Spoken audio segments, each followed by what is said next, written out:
Hey guys, welcome back to my channel. So today I wanted to do a non-tutorial and just talk about some products with you guys.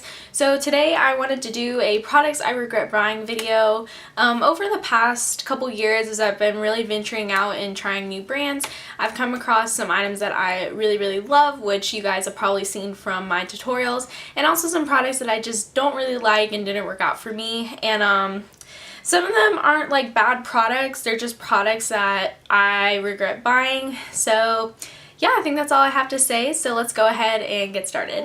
I also have a mix of both high-end and drugstore, so yeah, I just wanted to throw that in there. So I think I'll start off with some brow products. The first one I want to talk about, which so many people love but just did not work out for me and I never really use, and it's the Anastasia Dipbrow Pomade. This is a very popular item. Many people love to use this, and I don't know, the formula I just didn't really like. You can probably see I used a lot of it, so I really tried it out and I tried to make it work, but I just don't really like it and I never really use it, so unfortunately it lives in my eyebrow drawer with the rest of the products that I don't really use. The second brow product that I have is the Maybelline BrowDrama Pro Palette. Looks like this, and you get a highlighting color, a brow powder, and then a brow like pomade wax thing.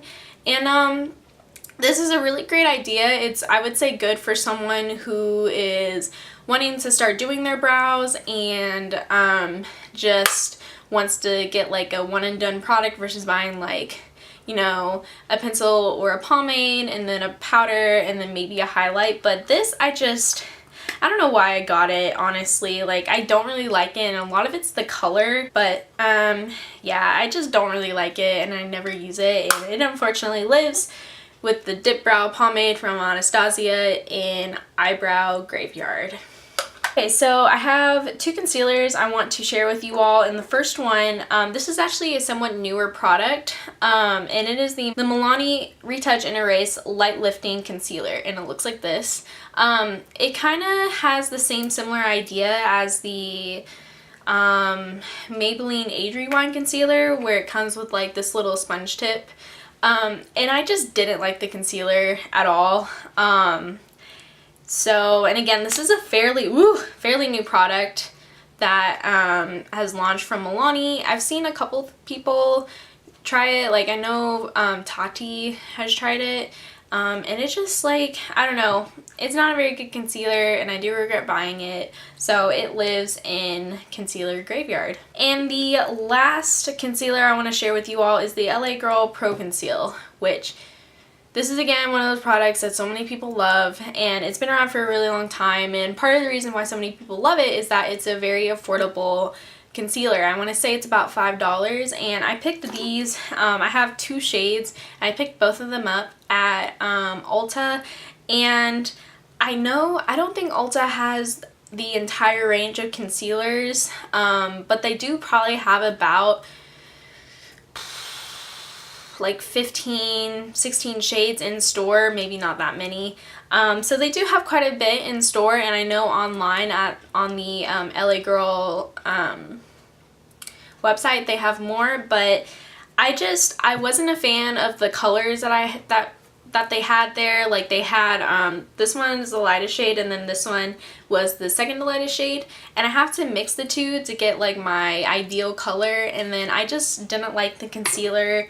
And I also didn't like the applicator, which it's like this brush tip.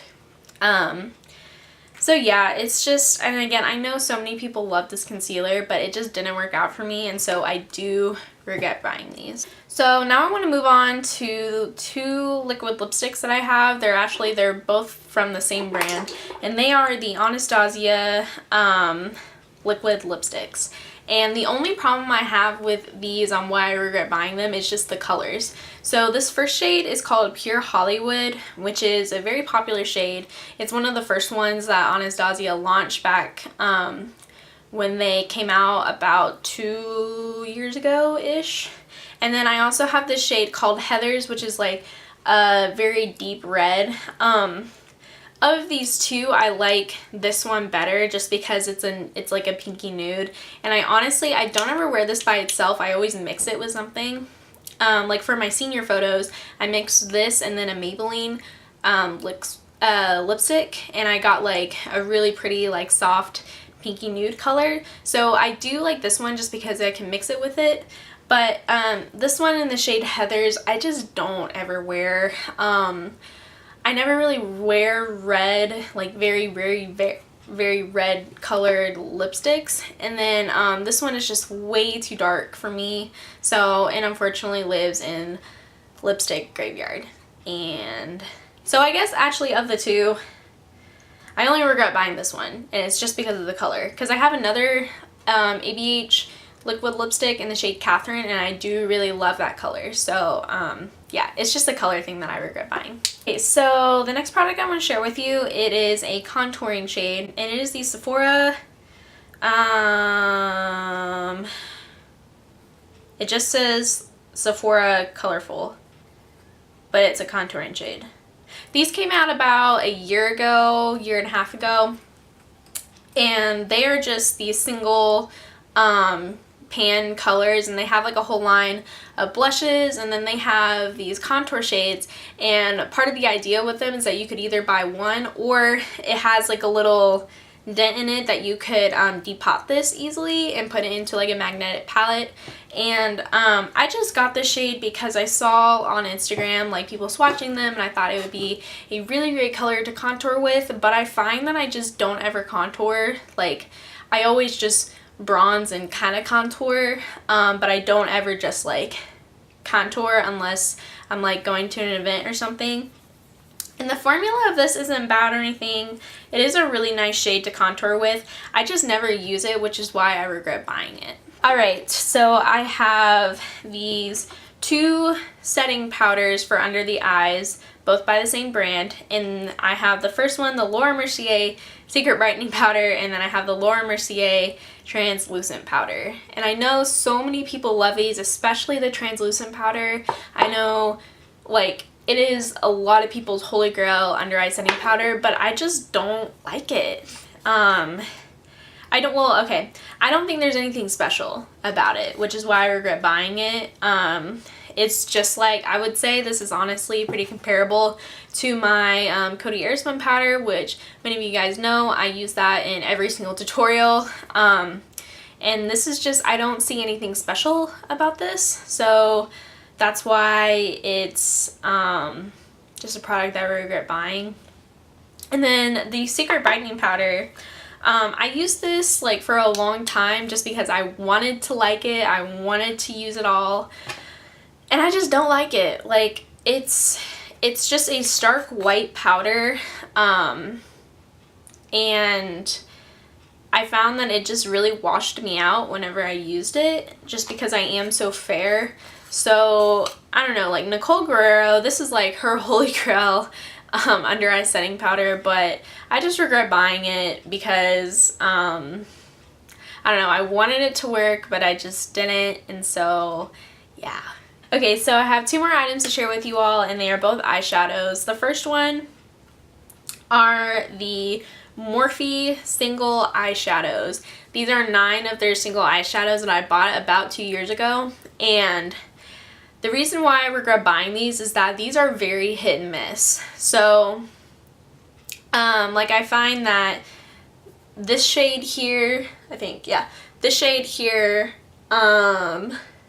this one, and that one, those are the only 3 shades that I really like out of the bunch with this one. The other shades are just kind of like, I don't know, like the matte ones I do not like at all. They are very patchy. They swatch really nicely, but when you actually apply them to your lid, they are very patchy and just hard to blend out. And then these green ones here, I don't really like that one, and I do like that one, but I just never go for green eyeshadow. So, and then this color here, it's just, I don't know, like I wanted to like these. These are only like $2 each, so they're very affordable. That's why I got 9 of them, but they just, I rarely ever use them. And of like all of these, I use this one the most just because it's a really nice cool tone transition color. But really besides that, like I just never use them, and so that's why I regret buying them. And then the last product that I want to share with you all is an eyeshadow palette, and it is the Tartelette, like the original Tartelette palette. The reason why I regret buying this is just because I never use it. Really, I thought it would be a really great, just neutral eyeshadow palette. They are all matte, but I just never use them, and it's partially because I don't really like the formula of them, and I've found with most Tarte eyeshadows, I just don't like them. Like, I got the little Tartelette Tease palette about 2 months ago, and I tried it out a few times, not on camera, and I just didn't like it, and I think it's just the formula. And I know so many people love the Tartelette in Bloom palette, and I know one of my friends has it, and she really likes it, but I don't know. I really like, of the colors in here, the only one that really stands out to me is this one here called Power Player. And then I also, sorry, my camera stopped recording. I don't know where I left off, but I like this one because it's a really nice deep purple, and then this one just because it's like like a mauve purple color. But I just don't ever use this palette, and I've thought about giving it away, but at the same time I do like a few of the shades, but they're just not my favorite. So this one, again, I rarely ever use. So I'm sorry, Tarte, but this one does live in palette graveyard. Okay, so these were all the products that I regret buying. I hate to bash some of these just because I know probably for some people they really like them. But for me, they're just products that I don't ever use, whether it's because I don't like the color or I don't like the formula. And so that's why I just regret buying them, and I wanted to share them with you all just because it might help some of you decide on what products that you might like or dislike. And so yeah, so thank you so much for watching, and I will talk to you later. Bye!